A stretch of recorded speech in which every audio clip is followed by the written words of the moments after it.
Resumo de direito eleitoral. Capacidade eleitoral ativa. É o direito de votar. Formaliza-se pelo alistamento eleitoral e pelo voto, que são obrigatórios para os maiores de 18 anos. O voto é facultativo para os maiores de 16 anos e menores de 18 anos, para os maiores de 70 anos e para os analfabetos. Ou seja, esses três, mesmo que alistados, eles votarão apenas se quiserem. Alistamento eleitoral. RAE, Requerimento de Alistamento Eleitoral. É o meio de processamento eletrônico. Os dados são inseridos no sistema por um servidor da Justiça Eleitoral. Situações específicas do alistamento eleitoral. A. Os brasileiros natos devem se alistar até completar 19 anos, sob pena de multa, que será aplicada pelo juiz eleitoral e cobrada no ato da inscrição.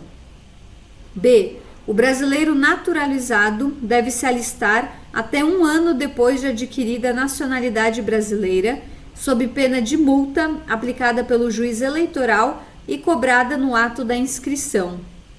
C. O analfabeto que deixar essa condição não está sujeito a multa. D. Admite-se o alistamento de pessoa com 15 anos, desde que, havendo eleições no mesmo ano, o adolescente comprove que terá 16 anos até o dia da eleição. Por exemplo, se o adolescente faz 16 anos em julho e a eleição é em outubro, ele pode se alistar. Vedações ao alistamento. Estrangeiros, conscritos são as pessoas que cumprem serviço militar obrigatório, e pessoas que tenham restrições aos direitos políticos. Está no artigo 15 da Constituição Federal. Voto. É secreto, pois a urna fica isolada e você não precisa revelar em quem votou, e o Estado não pode revelar em quem você votou. É direto, porque você vota diretamente no candidato. É livre, porque cada um vota em quem quiser. É personalíssimo, porque não existe voto por procuração. A pessoa deve votar pessoalmente. E é igual, porque cada voto tem valor igual para todos. Uma pessoa é igual a um voto. Capacidade eleitoral passiva. É o direito de ser votado. É o direito de concorrer a um cargo eletivo. Possui 2 requisitos cumulativos. O primeiro, preencher as condições de elegibilidade. Estão no artigo 14, parágrafo 3º da Constituição Federal. E o segundo requisito cumulativo é não incidir em hipóteses de ineligibilidade. Nós vamos ver as duas hipóteses, tanto as condições de elegibilidade como as hipóteses de inelegibilidade. Condições de elegibilidade. Nacionalidade brasileira. Para cargos eletivos, tanto faz em regra ser brasileiro nato ou naturalizado. Exceção: o cargo de presidente ou vice-presidente da República são privativos de brasileiros natos. Pleno exercício dos direitos políticos. Alistamento eleitoral, ou seja, tem que ter título de eleitor. Domicílio eleitoral na circunscrição. Circunscrição é a área territorial da eleição. O título deve estar no domicílio eleitoral do local para onde quer se candidatar. Observação: o candidato deve ter domicílio eleitoral na circunscrição até 1 ano antes do pleito. Isso está no artigo 9 da Lei das Eleições. Filiação partidária. O candidato deve ter filiação deferida pelo partido até 1 ano antes do pleito. Também está no artigo 9º da Lei das Eleições. Esse é o prazo mínimo. Se o partido quiser colocar um prazo maior, por exemplo, 1 ano e meio, ele pode. Isso é autonomia partidária, mas o prazo mínimo deve ser de 1 ano antes do pleito. Idade mínima. Observação: cargo eletivo só tem idade mínima, não possui idade máxima. Vamos ver as idades mínimas. 35 anos para presidente e vice-presidente da República e também para o cargo de senador.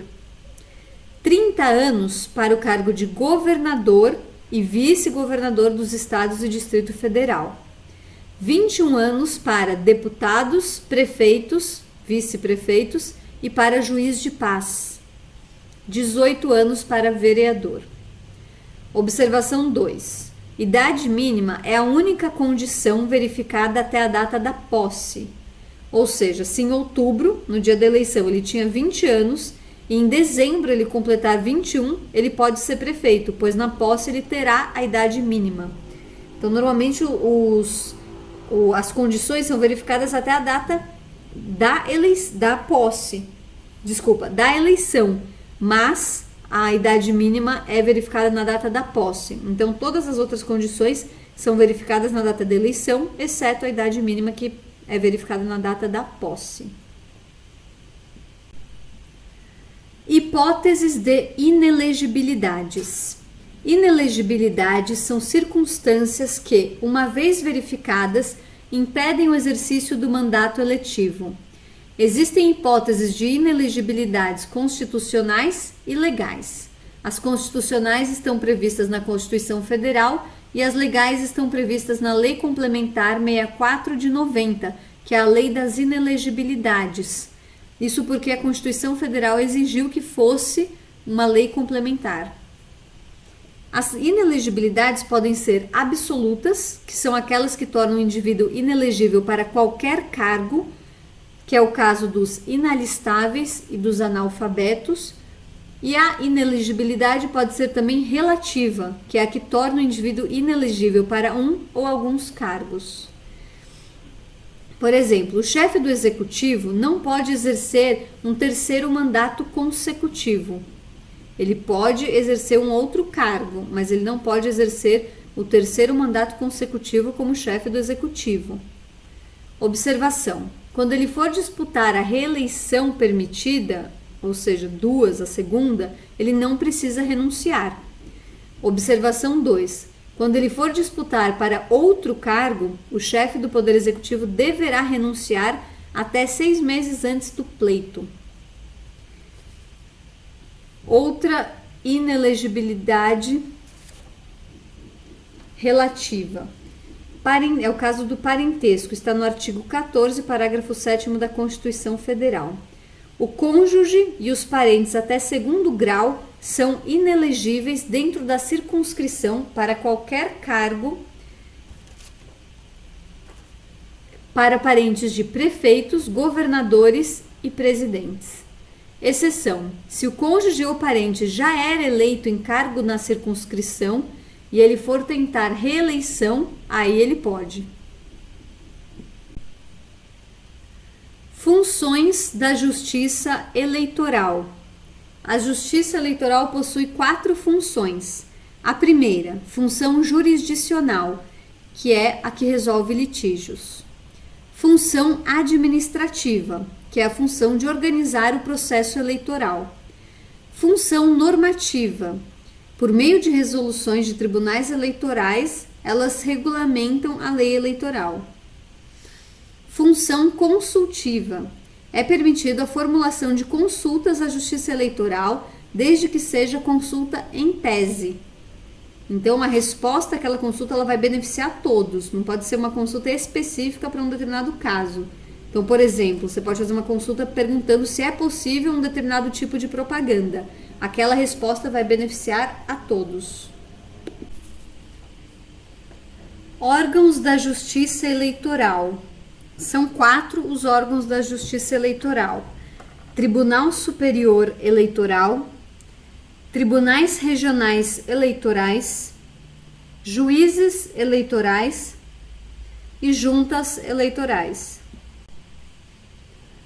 Tribunal Superior Eleitoral é composto por 7 ministros: 3 ministros do STF, 2 ministros do STJ e 2 advogados nomeados pelo Presidente da República, dentre 6 nomes indicados pelo STF. Os ministros do TSE servirão por no mínimo 2 anos, admitida uma recondução ao biênio seguinte. O presidente do TSE será eleito entre os 3 ministros do STF. Tribunal Regional Eleitoral. Existe um TRE em cada estado e um no Distrito Federal, totalizando 27 TREs. Cada TRE é composto por 7 juízes, 2 desembargadores do TJ, 2 juízes de direito escolhidos pelo Tribunal de Justiça, 2 advogados nomeados pelo Presidente da República dentre 6 nomes indicados pelo TJ e um juiz do TRF, se o Estado for sede do tribunal ou, não havendo, um juiz federal escolhido pelo TRF. Eles servirão por, no mínimo, 2 anos, admitida uma recondução ao biênio seguinte. Juiz eleitoral. É uma função exercida por juiz de direito. Junta eleitoral.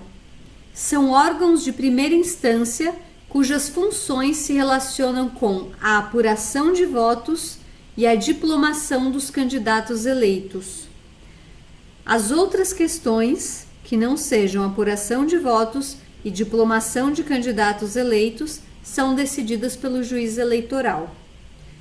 A composição da junta eleitoral é feita da seguinte forma: um juiz de direito e 2 a 4 cidadãos de notória idoneidade. Ministério Público Eleitoral. É formado pelo Procurador-Geral Eleitoral. O Procurador-Geral da República que exerce essa função. Ele atua perante o Tribunal Superior Eleitoral. O Procurador Regional Eleitoral é escolhido e designado pelo Procurador-Geral Eleitoral dentre os procuradores da República. Ele atua perante o TRE. Promotores eleitorais. Atuam perante juízes eleitorais e juntas eleitorais. São escolhidos entre os membros do MPE, indicados pelo PGJ, Procurador-Geral de Justiça, que é o chefe do MPE, e são nomeados pelo PRE, Procurador Regional Eleitoral. Ação de impugnação de mandato eletivo, AIME. Fundamento no artigo 14, parágrafos 10 e 11 da Constituição Federal. Tem como objeto apurar abuso de poder econômico, corrupção e fraude ligados ao processo eleitoral. O prazo para a propositura dessa ação é até 15 dias contados da diplomação. Legitimidade para propor essa ação: qualquer candidato, qualquer partido ou qualquer coligação, e ainda o Ministério Público Eleitoral. Competência para julgar essa ação: no caso de eleição presidencial, a competência do TSE, Tribunal Superior Eleitoral.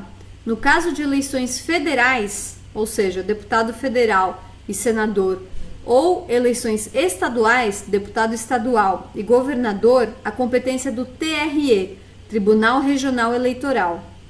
No caso de eleições municipais, a competência para julgar é do juiz eleitoral. Esta ação tramitará em segredo de justiça.